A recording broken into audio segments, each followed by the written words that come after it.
Iran is on the precipice of becoming a superpower. It has missiles that can reach the United States. It now has nuclear technology, and now it's working on putting them together.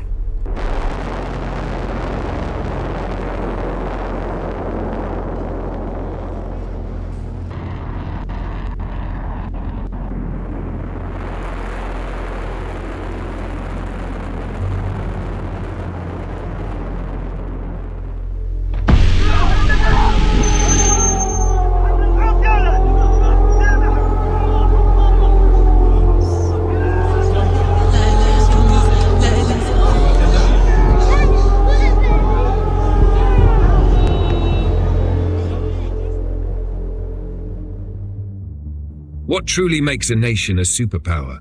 People usually think of nuclear arsenals, unstoppable air forces, or towering aircraft carriers slicing through the oceans. America has all of that, and Iran has none.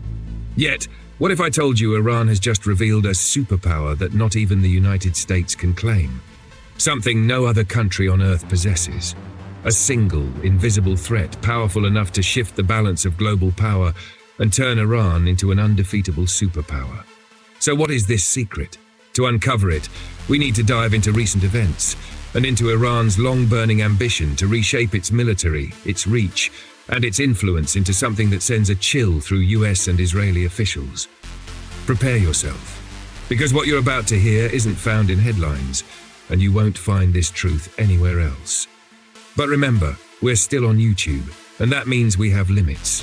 If we shared the uncensored truth, this channel wouldn't last a day.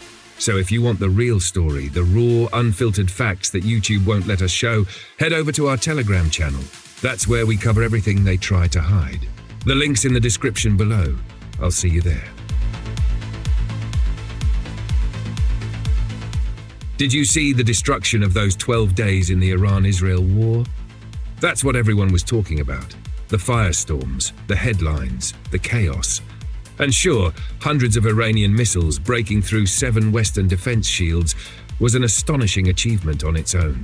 But the real shock, the part no one mentioned, happened where only a few people were looking and even fewer understood. Israel didn't prepare for this war months in advance. America and Israel prepared for it 40 years in advance. To put things in perspective, Iran has faced 5 times more sanctions than North Korea. In just 8 years, the average Iranian salary collapsed from $1,500 to $250, while the cost of living skyrocketed. For comparison, the US put only 5% of this pressure on Syria, and that entire government collapsed in 3 years. Now imagine Iran enduring 20 times that pressure for 4 decades. But why?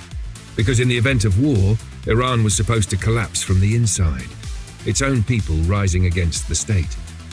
When Israel and the entire Western intelligence network, we're talking about the cooperation of over 50 agencies, targeted Iran, the plan was simple. Kill key officials, cripple the infrastructure, then sit back and watch Iran fall apart on its own.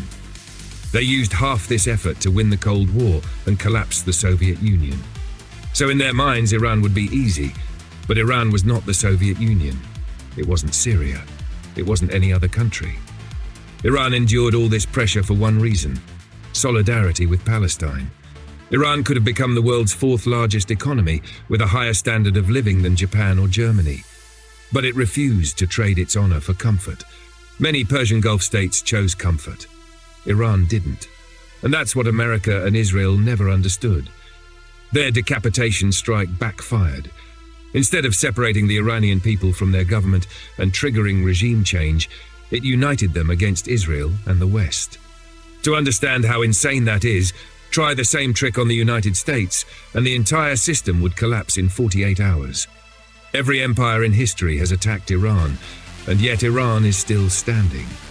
Meanwhile, the United States chose Donald Trump as its brightest mind to lead the nation, a sign that history education may be optional in America. But none of this is the real heart of Iran's transformation. Because Iran has 2 plans, 2 moves that could shift the balance of power not just in the region, but across the entire world. Iran has one of the most capable missile arsenals on Earth.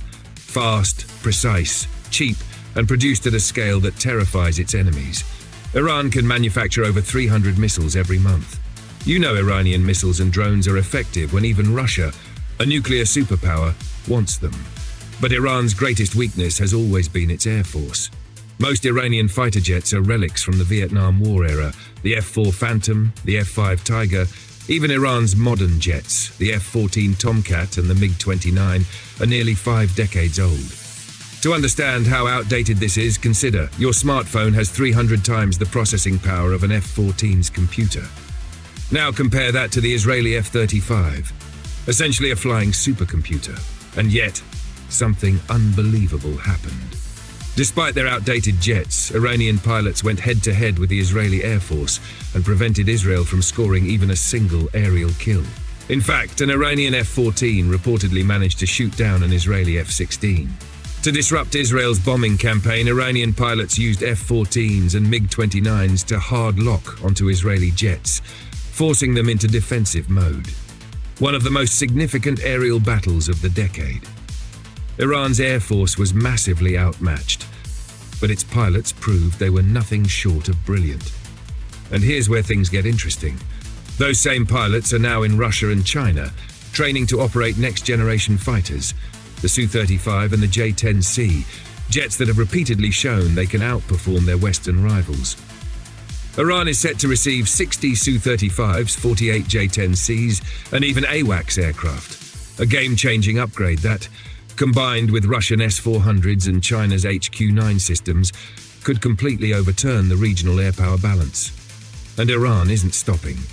It plans to acquire the Su-57 and to produce both the Su-30 and the Su-75 checkmate domestically. There are even rumors of interest in China's J-35 stealth fighter. This isn't an upgrade, it's a transformation, a blueprint to turn Iran's air force into a monster. Remember how Pakistan's air force defeated India's, the world's 4th largest air force, by relying on quality over quantity?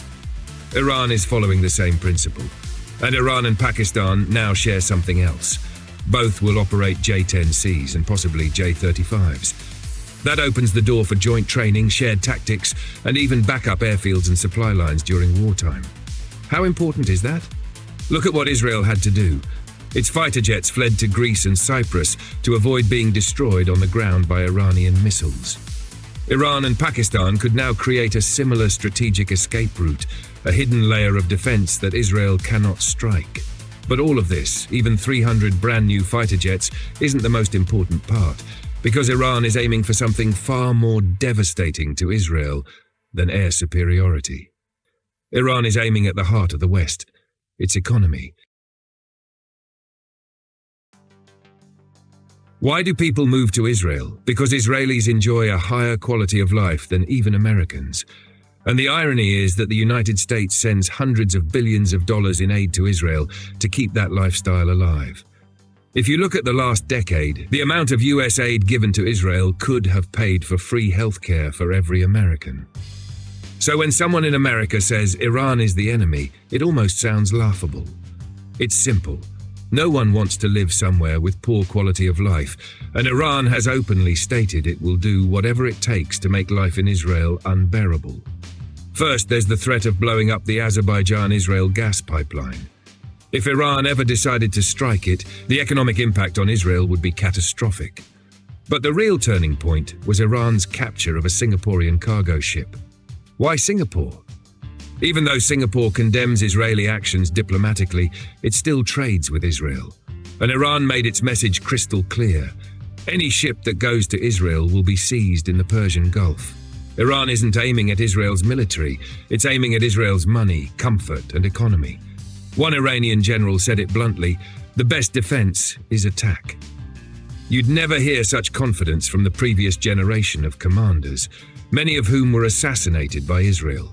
Iran has replaced them with officials who are far more aggressive, far more determined, and far more willing to strike back. And now the world is closer than ever to a nightmare scenario, the closing of the Strait of Hormuz, cutting off 25% of the world's energy supply. Gas prices could skyrocket 5-fold overnight. And because every product, from toilet paper to pizza deliveries in America, depends on energy and transport, the shockwave would hit every nation, every home, every wallet. and all the blame would land on those who provoked Iran in the first place. Iran holds powerful cards, and it has declared it's ready to use them if necessary. A country joining BRICS, with the wealth and potential to become the fourth largest economy in the world, armed with a massive missile arsenal and building what may become the region's strongest air force in the coming decade. How long can America and Israel play this cat-and-mouse game? The age of the bullies is ending. 10 years ago, Israel held a far better reputation worldwide, but today the tide has turned. Nations are showing sympathy for Iran, while global sentiment toward Israel hits historic lows. Imperialism is dying. You cannot steal a land and silence its people forever. If you believe in this message, share this video with a kind-hearted friend, and don't forget to like and subscribe to our channel. For uncensored content, check the Telegram link below. Thank you for your support. We are honored to have you with us. This is Eastwind Brigade, where our voices unite and we rise together.